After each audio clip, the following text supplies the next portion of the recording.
How to log in Amazon Prime Video. So let's see in this video. Before moving forward, make sure to like this video and subscribe to our channel. So let's begin. First of all, you need to open up your preferred browser in your PC. Here I have opened up Google Chrome. After that, in the search bar, you need to click and search for Amazon Prime Video.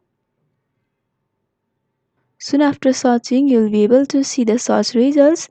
So you have to go through the Amazon Prime Video in the first page over here. After that, you will be taken to the official web page of Amazon Prime Video. So if you are a new user and want to start a free trial for first, then you can go for start your free trial option over here.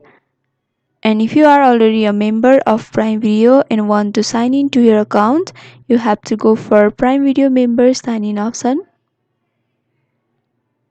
After that, you will be able to see the text boxes over here.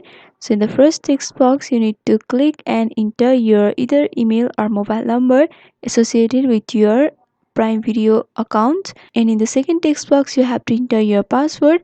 If you forgot your password, then you can go for forget your password option, through which you will be helped to reset your password and you will be able to log into your account.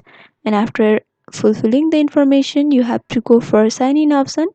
If you want to keep your account signed in, then you can simply click on this box. By doing this, whenever you try to log in to your account from the next time, then you don't have to enter your email or password. You will directly be logged into your account. And after doing that, you have to go for sign in option. So by following this simple step, you can log in Amazon Prime Video. So hope this video was helpful. Don't forget to like, comment, share and subscribe to our channel for more videos like this. Thanks for watching.